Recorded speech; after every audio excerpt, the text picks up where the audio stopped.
Welcome to the Living to 100 Club podcast. Here's our host, Dr. Joseph Cassiani. Greetings to everyone joining us today for our podcast. You're listening to the Living to 100 Club, and I'm your host, Joe Cassiani. You can find this conversation and all past conversations on our website, livingto100.club. In addition to my podcasting, I'm a public speaker and I present to community organizations and senior groups on topics related to aging well and managing setbacks.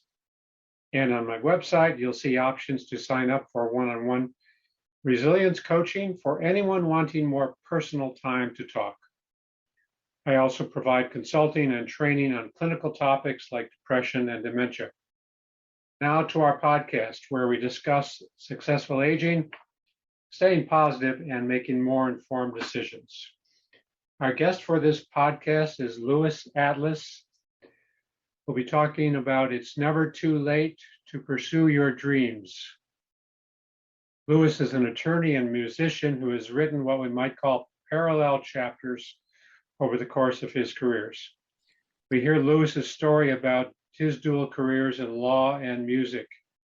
Louis now performs his music regularly in clubs in New York City and has a new release with 11 songs coming out in April of this year. First, a little background on Louis. He was born in Rochester, New York. Growing up, he played in rock bands and acted in some local productions. He studied at the Boston Conservatory and then went to New York to audition. His first job was as the character Teen Angel in the national tour of Greece. He pursued acting professionally for about 5 years and has always had a musical project in the works. Then he decided he needed more independence in his life and went to law school in order to be able to chart his own course. Louis continued practicing law and raising his family, but he never stopped writing songs, and he's since released 4 records. One album received recognition from the Grammy nominating team in the categories of Best New Artist, Record of the Year, and Best Reggae Album, and Best Engineering. Now at age 71, he's propelled on with new hope, optimism, and confidence in his musical pursuits while winding down his law practice. Louis, welcome to our podcast today. Thank you. Pleasure to be here. Great. Glad to have you with us. I always like to open by asking our guests to tell us a little bit about the journey that brought you to where you are today.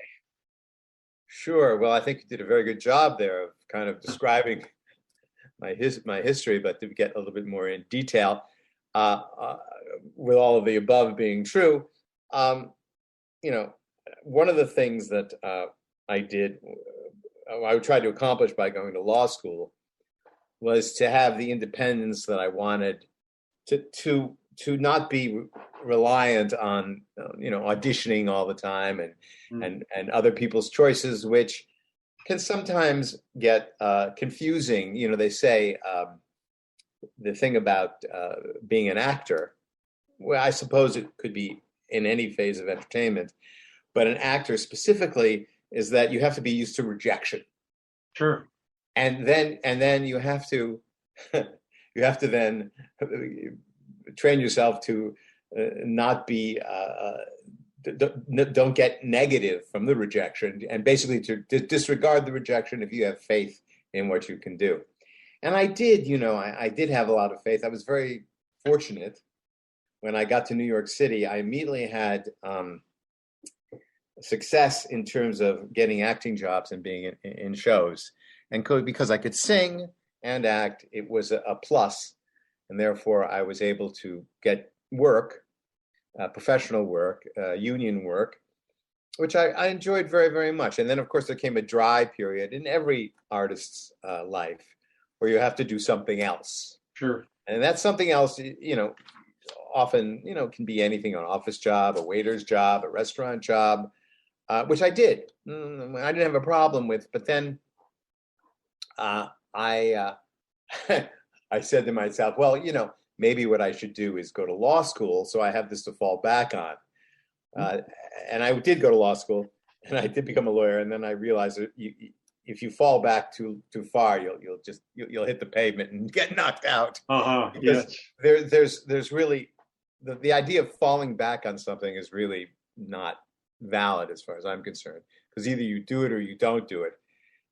So at that point, I practiced law, as you said. Mm-hmm. Right. I practiced law, and I raised my two daughters, and it was wonderful. Wouldn't have done it any other way, you know. And at the same time, I was acting, and I was writing songs and recording and playing. I've always played in rock bands, but then I had an epiphany in reggae music, which is what I do now, which is kind of not a typical form of music that you would go into, being a American guy from Rochester, New York, but it resounded so strongly in my soul. When I first heard the reggae music, I knew that I knew it, and I can't tell you why I knew it. It happened that I felt that this is something I could do, and I had a dream to do it. And I guess one of the more gratifying things in my life is that I actually did do it, and I found some success at it. So I'm very grateful for that, and it's brought a lot of joy and excitement to my life, and I still do it. And all along, I was practicing law and writing songs and recording. So as you said, I recorded 4 records, and this is my 5th. The last one got that praise, a lot of praise, and I was very humbled by that. I didn't expect that at all. And when it happened, I could barely believe it. But I worked very hard at it. So here I am today at the young age of 71, and I am looking forward to continuing this as long as I can. I have a new record coming out. I'm very excited about it. I'm very encouraged by it. I think it's really good. Some of the best songs I've written. I have a wonderful producer who's nearby, and I'm actually going tomorrow to do some vocals on the record. And at the same time, I have a sprinkling of legal work that I do as well. Oh, wow. I'm trying to morph out of the legal work into the music full time. Mm-hmm. And I work at both things regularly. Yeah. So your true passion was as a musician, pursuing that your whole adult life. But as you said, for a fallback, you needed that reliability, and that's what the legal work, being a lawyer, offered you, that stable, predictable work, and you could pursue both. Yeah, it's true. You're right. It provided the money. Yeah. Basically. And also, on another note, I've come to realize this as I've gotten, as I've gone along, that it provided a balance for me. So it actually helped my music, and my music helped my law. They supported each other in a very positive way, and I never expected that to happen, but that did happen. How did the music help the legal work? Well, the creative, the instinct that you must maintain and preserve while you're doing music. It is a thought process, but it's not a typical thought process in that you don't decide, I'm going to sit down and, well, you can, I suppose. Mm-hmm. I'm going to write a song, but as many songwriters will tell you, it kind of comes to you. Okay. The song, the song in a lot of ways writes itself, and the best songs write themselves. Now, I have decided at times to write a song and have come up with some topic to write it on. Usually I either have the topic or the melody, and I've sat down and consciously done that. But it's a very instinctual thing, and you have to feel it. You have to kind of open yourself, maybe a bit cliche, but you have to open yourself to the universe. Mm-hmm. Well, that the universe then feeds you with the music, and it's very difficult to explain, but it does happen. And those are some of the most wonderful moments you could possibly imagine. And I love those moments. It doesn't happen like every day. It happens occasionally. It happens not as often as one would like, but it does happen. It does happen. Yeah, I get that. That's the flow experience that we talk about. And kind of getting out of the way. It's not just right brain, but it's letting all of those accumulated experiences and thoughts collect and coalesce, and you're into that moment, and that's where the genius comes through. Exactly, and to amplify that with respect to the law, there is a lot of, although it's very intellectual, which I enjoy, but there's also an instinctive part of it as well. And I call on my instincts often in law to make decisions on how I feel about someone's problem or a case or a matter, and oftentimes I will do it. I've done a bit of courtroom work, which is also an interesting story, but probably would take us the rest of the time to tell you about it, because it's an interesting process of what I went through coming from the arts into law. But in any event, I am tuned into my instincts to such an extent that I know what's working and what isn't, not from what I'm saying, but from what I'm feeling, which really was developed through the songwriting. Interesting, sure. So you apply that same tendency, that same openness to your legal work, and it allowed you to probably be a better attorney for it. Yes, I believe so. Yeah. And certainly more empathetic and sympathetic. Yeah. I know we had a nice conversation before this actual podcast, and we were talking about aging, and you mentioned that for many years you didn't want to tell people your age.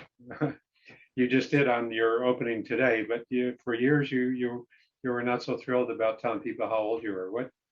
Where did that come from? Well, it came from being brought up in this country, because age is such a, you see an article about someone, and the first thing they say, Lewis Atlas, 71, right? Or Yes. such and such a person. They immediately go to the age, and we're very age centric here, and it's not that way in Europe. I have many European friends who really don't care how old you are, or you can tell them how old you are. They don't. It's not as matter as much, but here it really does. It appears to be, at least. So especially being in show business, if you in show business, if you have a resume, you don't put down your age, you put down your age range. Okay. And you put down your age range because your age range could be not even your age. You could put, well, my age range is 55 to 65. You could be 75. But if you think you can play those roles, you can come across as somewhere in that age range, you put it in, because people will make a judgment about you as a result of your age, and they'll assume certain things. So I was hesitant, because I was lucky enough to look young anyway. So why not, be young and let a little bit of the youth rub off on you, as the character that played by Maurice Chevalier said in Gigi. And you then somehow I didn't focus it. I never really lied about it at all. Never lied at all. Yeah. Except on dating apps occasionally. Yeah. That reminds me of a funny story. I read about this person in Holland a couple of years ago, and he worked in television, and a very nice gentleman, and he wanted to change his age. He said he was 69, and he went to the court to say, I want to change my age to 49. At 69, I can't get dates, I can't get bank loans, I can't get different jobs. Today, people can change their name, they can even change their gender. I should be allowed to change my age. It was a great story. Well, anyway, the Dutch court disagreed. His name was Emil Ratelband, and I'd love to talk about Emil when I give presentations, but the Dutch court said to Emil, unfortunately, we cannot change your age, because that would eliminate 20 years of our court records and all other records in our system, and we can't do that. You're entitled to feel as young as you want, but you can't change your chronological age. So, yeah, well, age is only a number. You're right, and people do get caught up on it and kind of get distracted when we look at a person's age. Right? That's what you're saying. Well, I think people do. You are what you are, what you are, what you are, what you are. If you're 71, you can't change it, and that may actually leak into other things that people want to change. But that's a different topic for a different time. But yeah, so you can't change your age. You have to accept it. I told someone, because quite frankly, Joe, I just started admitting my age. I mean, I think that, and it's only been a few months, 2 or 3 months. It's kind of funny. No drastic reactions yet. Yeah. Yeah. Well, I love the reactions, because I told a gentleman who I often go to places to sing jazz, because I love jazz as well, and I do standards and things like that. There's another singer there, and he now a week or so ago he said, "How old are you?" And I told him, and he just, it's great to see them faint, but at the same time, how do you do it? How do you do it? Well, I said, this is some of the things I'll talk about today, but you get that response as well. Sure. So that's, I guess that's reaffirming in some sense. But you're right, age is simply a number. That's correct. Yeah. So while you were working actively as an attorney and musician, there are a lot of challenges with these dual careers, and sometimes it was hard to be both. I can imagine. So tell us what some of those challenges were when you were bridging the two worlds. Right. Well, especially when I had my family, and my kids are grown up now. They're finished with college and they're out on their own. But certainly one of the challenges was I had to support my family and make a living, and I wanted to. Not that I had to, I actually wanted to, and I kind of enjoyed it, and I was gratified by that. So when I was doing that, especially the way I was doing law, I never worked for anybody. I was doing it all independently. So consequently, there would be large swaths of time where I really didn't have time to do music or acting. Although I'd always play my guitar. I mean, I always had time to play my guitar, but it would be for, a short period of time, more hobby-like. And I'd play in bands, and I'd do all this thing, and I did some acting as well, but I couldn't spend the time. And the challenge was how do I balance it out? And I found over the years, and I find now, that if I don't do both, part of me is missing in terms of who I am. And if I do both, they both benefit from the fact that I'm doing both law and music. And the intellectual part of the law helps the music in a lot of ways. It certainly helps the writing, because I do a lot of writing. So the challenge was to try to fit it into my life. But it was easier, of course, after my children were grown, and after the divorce was over. That was easier too. And then I was able to do it also along the way, because I can compartmentalize everything. So when and in fact, in my room right now, where I write and I do law, I have two computers, one for law and one for music. And I try to dedicate myself to that regimen of only doing law at my law computer and only doing music at my music computer, because I want to make sure there's a definite line. And so and I'm good at that. When I'm doing music, I forget about the law. When I'm doing law, I forget about the music. So although sometimes I have music playing in the background, I would say all the time I have music playing in the background when I'm doing law. But it's classical, it's lighter. So those were the challenges, but I was fortunate enough to be disciplined enough and only working on these two things, and really not, I don't do anything else. Yeah, that's not true. I do yoga, and I walk, and all this other stuff. And I go out a lot at night, to clubs and things like that. But I don't, play golf, or I don't play tennis. And I'm very dedicated to this, and I really enjoy my life here in New York City. And it's perfect. New York City's perfect for this, because everybody's doing something here and everybody's working hard. So it fits right in. And I have the resources both for music and law here, some of the best in the world, I think. So I'm very fortunate to be here.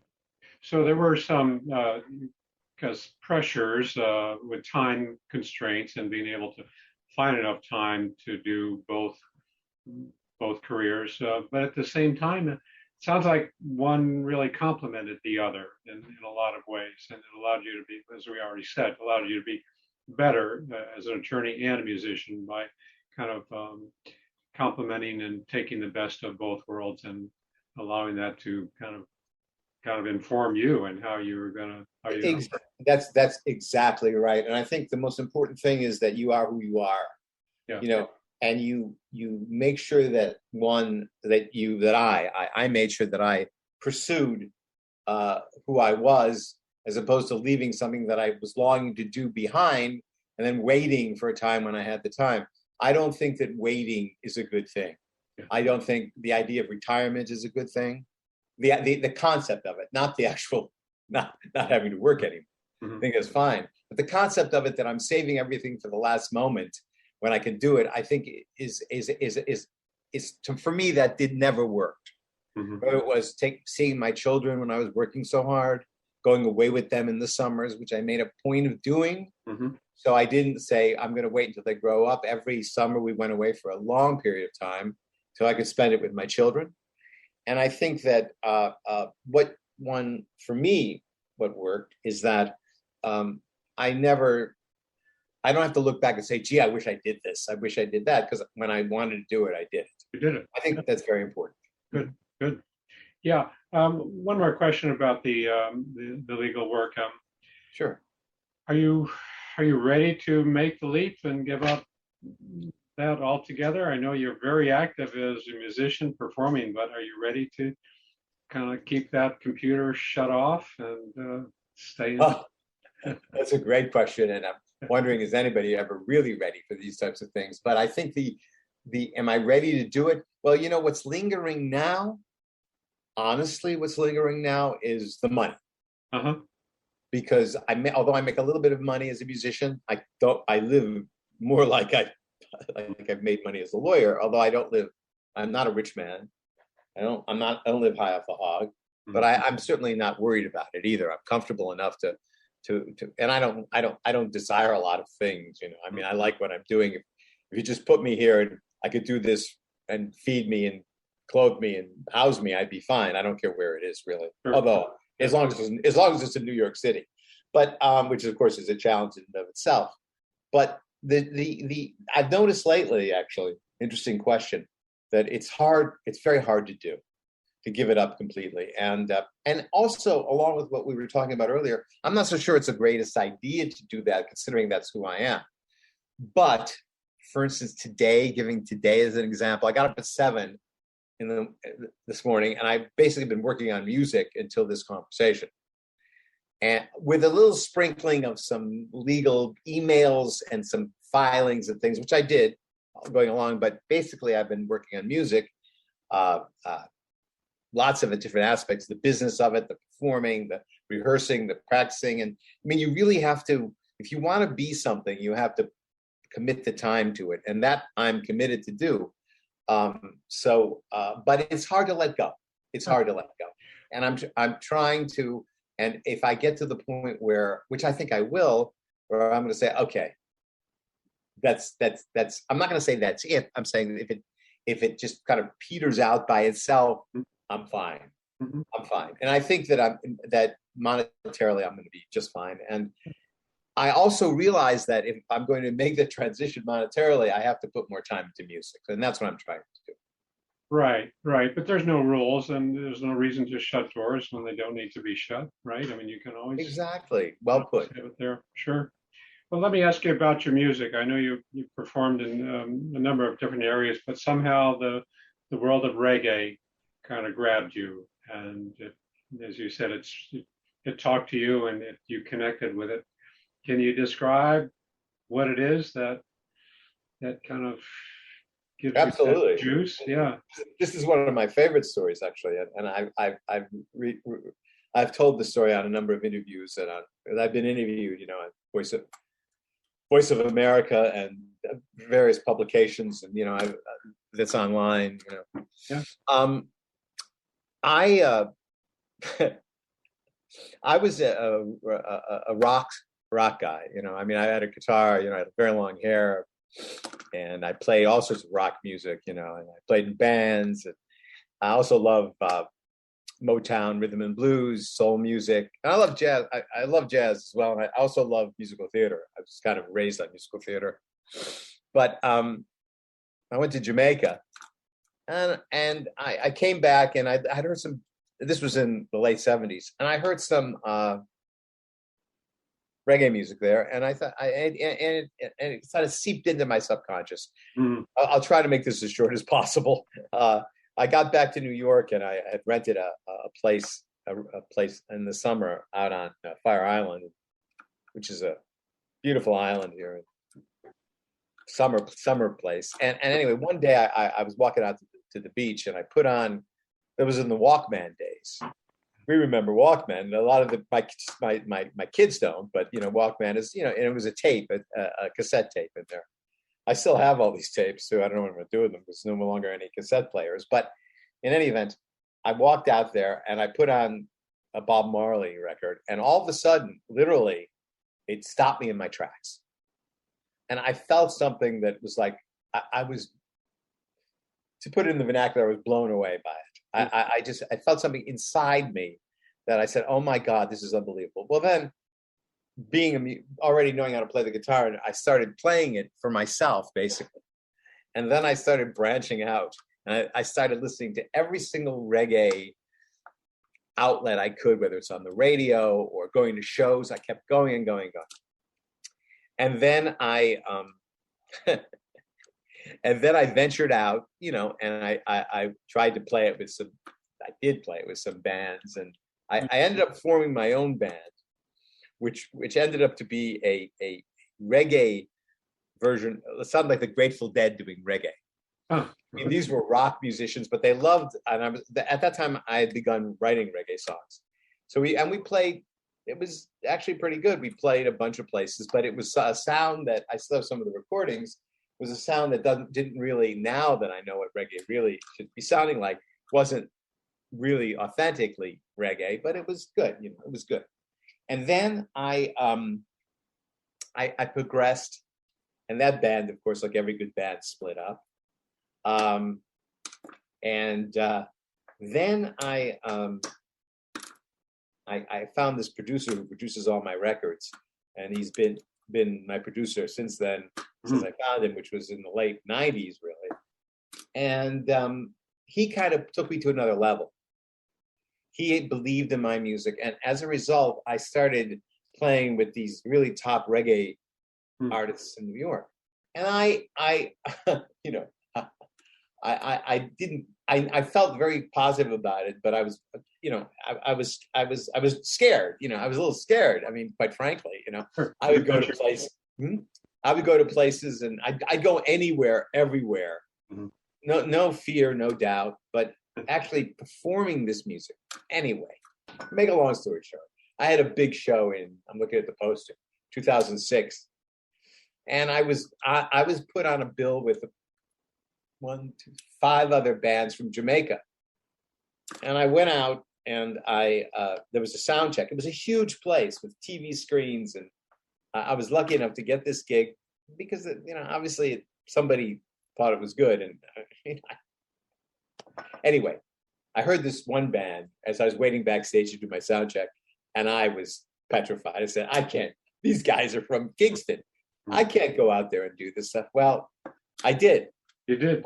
I went out and I did it. And when I first hit the stage crew said, "Who the hell is this guy?" Basically, were disdain for me, total disdain. When I finished the sound check, everybody crowded around me, wanted to know who I was, where I've been playing. I went out, sold all these CDs that I had in my car. And at that point, I said, well, I should think that I'm probably pretty legitimate. And thereafter, I've played, Jamaican venues, world music clubs, and I've gotten great response. And, I feel very confident in it now. And I play with really some of the best musicians you could possibly want. It's a dream come true, is what it is. Yeah, that's great. So 15 years ago is when you really kind of arrived with your yeah music.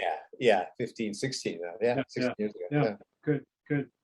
And I listened to some of your music, and I hope our listeners can tune in as well, and we'll give them the links toward the end of our conversation here. But I'm always interested in encouraging people to open new doors and go down some corridors that we don't know what's what's to the right or left as we go down these corridors. So you spoke a lot about kind of getting out of the predictable journey, predictable paths, and kind of breaking some of those patterns. And it's anxiety producing, right? It creates a little bit of that discomfort. Am I okay to take this leap? Should I stick to the tried and true, or should I maybe go down this path and see what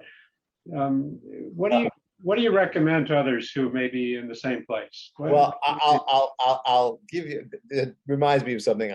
I'd say that Frank Sinatra, who I just love. I love Frank Sinatra as well. He's great. They asked him, and this is what every time I feel anxious, I think about Frank Sinatra. They asked him, Frank. Frank Sinatra thinks nothing could bother Frank Sinatra, right? We think, he's. Yeah. They said, hey Frank, are you ever anxious at all about singing or your life? He goes, what are you kidding me? Anxious? I'm anxious at least 10 times a day. I said, wow. Frank is anxious 10 times a day. That's actually more than I'm anxious. So gosh, I must be doing something right. But Joe, I think that the essence of, and I was talking to my daughter the other day who was anxious about something. I think that we're all anxious. I think that life is, we don't know what's going to happen, the next second, the next minute, the next day. And the being unsure makes you anxious. And how do you overcome it? Well, one thing is that you're in the community of humanity.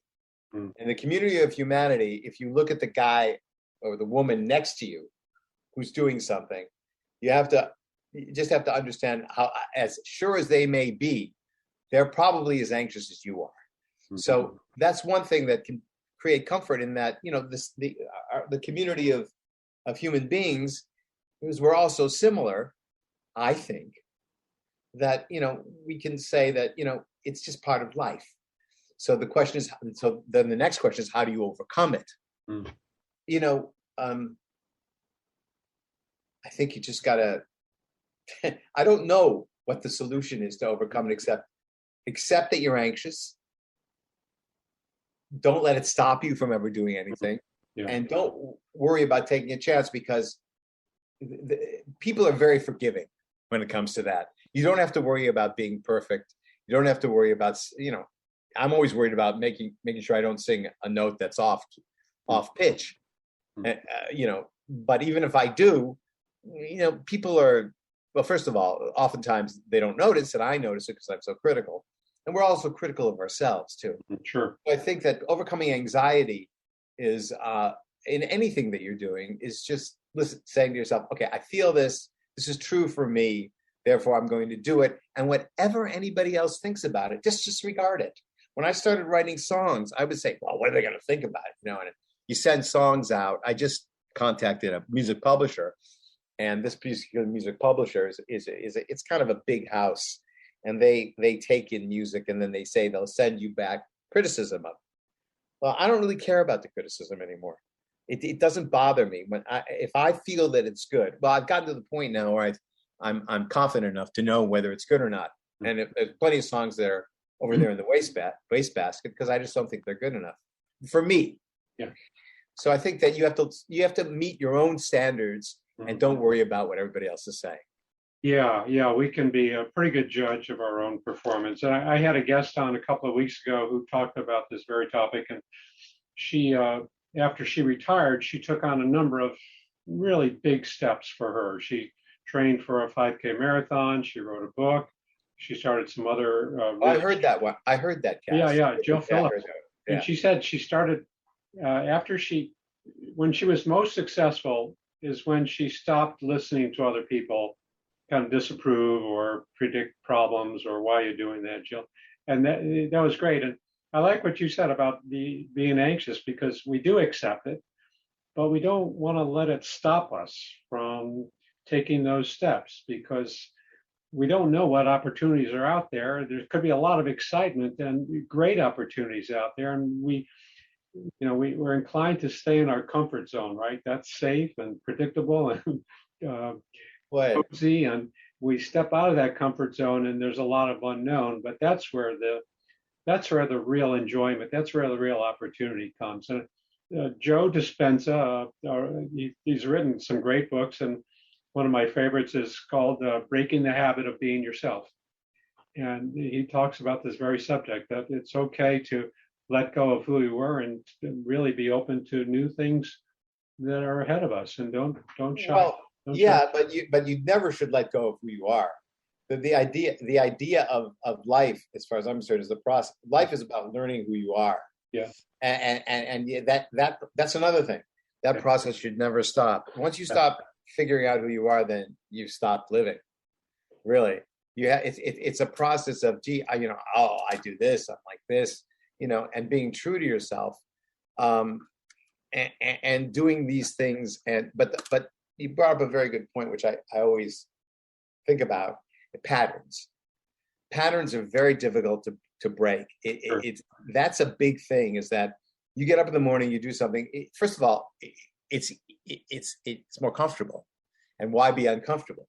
If you walk a certain way every day, a certain path every day, normally you'll do it every single day. You won't change it. If a child goes into, I've noticed this with my children when they were very young. Child goes into a classroom and sits in a seat. They all sit in seats the first day. 99% of the time, the next day they go back to sit in the same seat, and they sit in the same seat. And they keep going on. We are a product of patterns. Sure. And the hardest thing to do is to break those patterns, because you're going outside your comfort zone. And, there's something to be said about being comfortable, I must say. Yeah. So, it's very safe. Yeah. No, I the point I was making about letting go of who you are, that's like we're always redefining ourselves, and don't get stuck into how we defined ourselves yesterday or a year ago. Absolutely. Because we're always open to new self definitions. And for sure. I think this is important. I love what you're saying here, Louis, about trying new things and being open to new opportunities, knocking on new doors. Yeah. So, where are you performing these days? Well, I have these clubs in New York and City in Manhattan that I perform at quite a bit. They're world music clubs. And of course, during the pandemic, they were closed, but they've just recently opened up. So the last performance I had was in December. I'm working on the album right now. And once I get the record done, I'm going to start promoting it by playing live.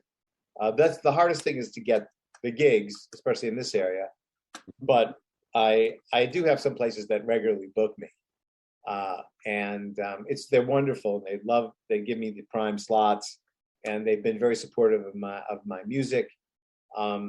So I play at these places often. Sure.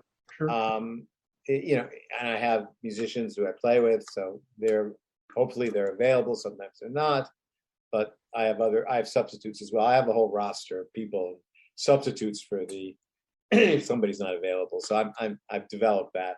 Mm-hmm. So I love to perform. I've been a performer all my life, whether it's on the stage, in drama or music, or on the stage in music. I'm very extremely comfortable there. So I love to do it, and the more I could do it, the better I like it. And it helps me write, and it's good for promotion and everything else. Yeah, it makes for a richer experience. Yes. Yeah. So, what would you like our listeners to take away from our conversation today? Well, you're never too old to do anything, first of all. And you should disregard your age, and don't even think about it if you can. And I've just come to the realization that I can tell everybody how old I am.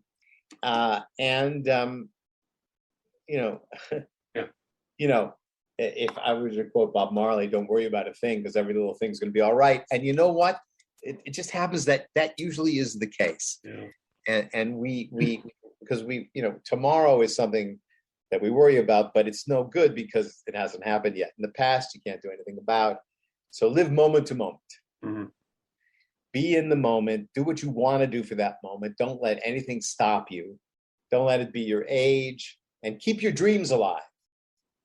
Never stop dreaming of something else, because that really will make you go forward, as opposed to thinking, well, now I'm just gonna spend my time hanging out or traveling, which is fine. I mean, I don't condemn that at all. Exactly. I'm just saying that, I've seen too many instances when people retire and then they don't know what else to do, or they get bored, or they change. Not and what I consider to be not in a positive way. Not that it's bad to retire, believe me. No. It's just not my thing. And that's okay. That's okay. I make no judgment one way or the other about that. Sure. Yeah, that's great. That's great information. I'm sure our audience really appreciates that. I appreciate you sharing it with us. So I would say the other thing is that the other thing was, as you get older, it's harder to do all that. Just by biology makes it harder. So, for instance, as an example, sometimes I don't want to get out of bed and do anything. Sometimes I don't want to get out of this chair and do anything. Sometimes I just want to do something else. But when I get to that point, if I just force myself to do it for 1 minute, it all goes away and I'm on my way. So it's getting over that barrier. And I think that's biological. Yeah, you're right. There is a certain slowing and certain strength and a lot of that, I won't say energy, but there are some age-related changes. And it's okay to push ourselves a little bit, right? Sure. Saying, give that. I think you have to. Yeah. And the rewards are great once you do it. Yeah. It's much easier once we get past that first block. Then we have that small step, another step, and another step, and that motivation kind of builds up. And that's where our confidence comes from too, I think, where we take those small steps and it builds up that momentum. And we feel more effective. Absolutely. Yeah. For sure. Great. Indeed. Yeah. Good. Well, great conversation. Looks like we're out of time for today, Louis. Before we wrap up, I just want to remind our listeners about a co-sponsor for this program, A Mighty Good Time. Are you looking for ways to engage and stay active? Check out amightygoodtime.com. It's a one-stop shop for events and activities for those 50 and over. It's free to search and it's free to post. amightygoodtime.com. And be sure to visit the Living to 100 Club website to sign up for our weekly podcast announcements and monthly newsletters. And while you're there, be sure to download a free copy of my 9 tips for living longer. Lastly, pick up a copy of my book, Living Longer is the New Normal, all about maintaining a positive mindset in all we do. We've been talking today with Louis Atlas. Louis, tell us about how we can learn a little bit more about your work and maybe listen to some of your music and how to contact you. Right. Thank you. Yeah. Well, I have a website, which is Louis Atlas, LouisAtlas.com. I have a Facebook page, Louis Atlas Music. I have an Instagram account, Louis Atlas. I am on Spotify and all the music services. My 4 records are there to listen to. I encourage people to check it out and let me know how it is, how you like it. You can reach me either through my website or directly at louisatlas@gmail.com. So either of those, I'd love to hear from anybody who's listening to the music or has any thoughts about this wonderful podcast and your great work. And I really applaud what you're doing. And I think it's great. It's a great thing. And I encourage everybody to read your book and to listen to your podcast, because you're giving us encouragement and you're giving us help. And I think that everybody at every age needs that. And I think the doubts that come into the mind at this age are a lot. So thank you very much. Yeah. And I invite anybody to please contact me and listen to my music. Thanks very much for that, Louis. As a fellow Rochesterian, I appreciate what you're doing, and we're both having fun, and that's the good thing. So that is a good thing. Yeah. All right. So louisatlas.com, and your email is louisatlas@gmail.com, and you got Facebook, Louis Atlas Music, Instagram, Louis Atlas, and your music is available. If people go to your website, you can tune in or listen to some of your recordings. Sure. You can do that on the website. You can do that. All the records are there to be listened to. They stream through, I think they stream through YouTube. Mm-hmm. You can go right on Spotify, but Louis Atlas in, and you'll see all my records there. You can hear all of them there, plus a few extra singles that I did, which a couple are not reggae. but I did a couple of projects that they put it up on Spotify as well. Great. Or Apple Music or whatever your favorite service is. All the different platforms. So next time I'm in New York, I'll be sure to track you down and listen to some of your live music. Well, that was great. I hope I could get you out to a performance. That would be even better. Yeah, terrific. That would be great. Well, thanks so much for being a guest on our program, and thanks to all of our listeners for tuning in today. Hope to see you next time.